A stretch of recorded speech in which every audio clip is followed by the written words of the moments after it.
মিশরে একটা দৌড় প্রতিযোগিতা হতো।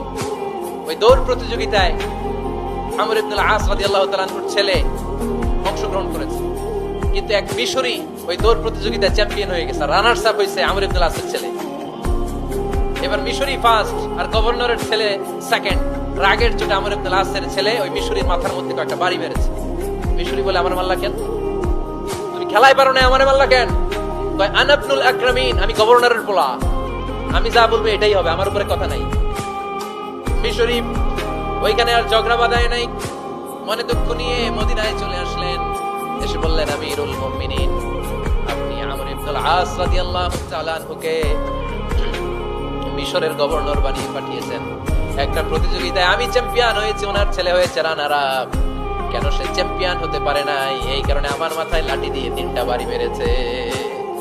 বিচারটা দিছে কার দরবারে? কথা বুঝেন নাই বোধহয়?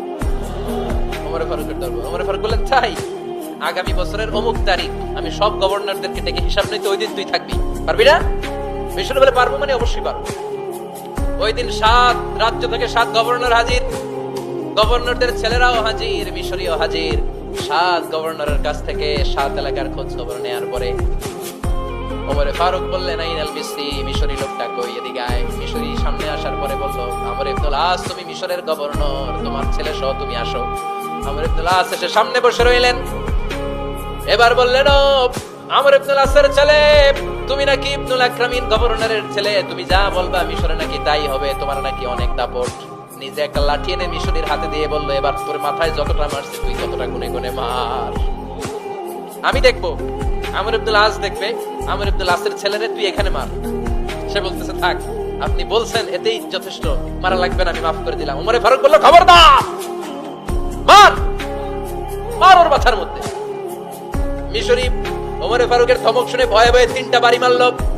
এই বাড়ি মারা দেখেও ওমর ফারুকের হৃদয় ঠান্ডা হয় নাই। লজ্জায় আমর ইবনুল আস, বয়স হয়ে গিয়েছে, সাহাবা, মাথা তখন টাক, মাথায় চুল নাই, লজ্জায় মাথাটা হেট হয়ে মাথাটা নিচু করে রেখেছে।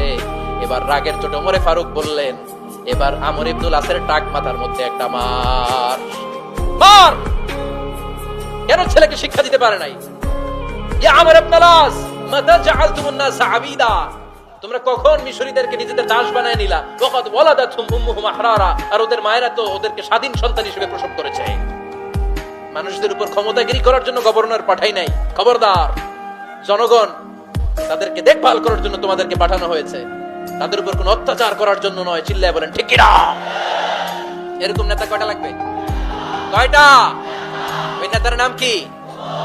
ওমর।